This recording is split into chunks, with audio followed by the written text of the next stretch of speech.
So this is my video report number 5. So the term group cohesiveness, it basically refers to how safe, attractive, and interesting the group is to its members. So an example of this would be when you're working with a group or within a group and you're able to work closely and connect with each other. I feel like that's the cohesiveness of the group. So the purpose that the development of group norms have for the members are that they both help stabilize the group and they promote constructive interaction so that the members feel more safe and they have an opportunity to contribute to the group process. So in terms of talking about life skills coaches, I feel like they have an integral influence on the patterns that develop in the group because ultimately they're the ones that are more engaged with the group members and they're the ones that are personally involved as like role models. So the coach also has a lot of responsibilities as they help the group with its tasks, setting their goals, expectations. They also model and teach helpful group behaviors, share experiences, resources, and processes in the service of the group goals. They also make sure that the group members accomplish their goals, or even the group accomplishes their goals, and encourage the group to look at ways of working together and look at its development. If I was to do an assessment on the case study that was presented in question number 4, I would say that the members are not necessarily participating in the group because I feel like even though it's week 3 and it's still like kind of the start of the group, I feel like the students might still be trying to fit in and get comfortable with the group. I think that to build that confidence and strength to go on camera and share takes a while and it's not easy, especially for some people that might be anxious or they might be quiet, whereas some people like to share more and they're more talkative. I feel like it could have something to do with personality as well, but also you can't necessarily build that real relationship through the screen and it's hard to make it seem real. And I feel like this is important because when you have that face-to-face connection, I feel like it's more real in the sense that you're talking to them, like you're having that connection, your voice, you're just getting to know them more, whereas through a screen it's like I'm just talking to a computer screen and it's kind of a little bit more different and you don't feel that real connection, whereas in person it would be more it would just seem more real. For others, it also might be just a level of comfort. So uncomfortable, they may be uncomfortable, they might feel that it's weird to talk through a screen and they may just resort to listening in the background, not turning their cameras or mics on. It's also because the group is not making it mandatory to put on their cameras, so that's why they resort to just listening in the background, whereas if it were mandatory to put on the cameras, I feel like more people would participate in the group or like have their cameras on or mics on.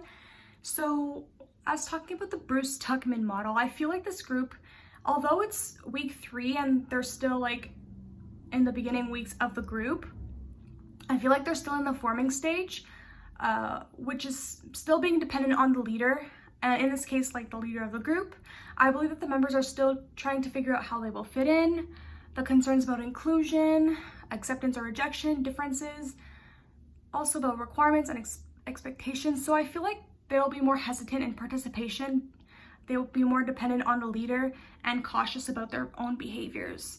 So another thing that I read in the textbook that I feel like relates to this is that individual growth does not necessarily overlap with the stages, so members will not learn the same thing from their experience. However, on some level, everyone in the group has been affected by being a part of it.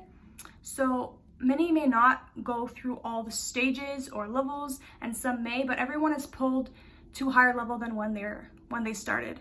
So maybe the individuals the ones that share more, they'll be more progressing and building those skills more, whereas those ones that are more quiet, they're benefiting and they're getting the understanding, but they're just gonna lack a little bit of the talking aspect of it. So they will all be progressing to a higher level in their own way. So 5 strategies that I would use to alter the pattern of non-participation.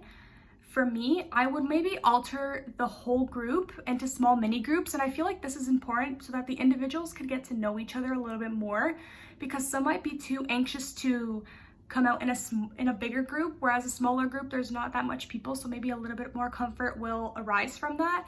I feel like maybe encouraging members to use their mics as it could be a first step to eventually getting comfortable using the camera, or just using the chat to using the mic to eventually using the camera, having that little flow and just having a timeline present for them to see, or a list with check boxes so that they can track their progress.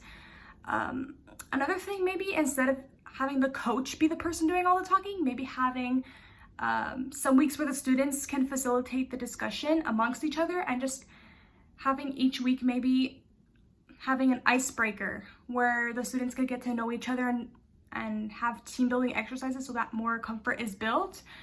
Maybe having off-topic conversations as well could be good once in a while, because maybe it will bring out more opinions and people could talk about what their own opinions on that issue is.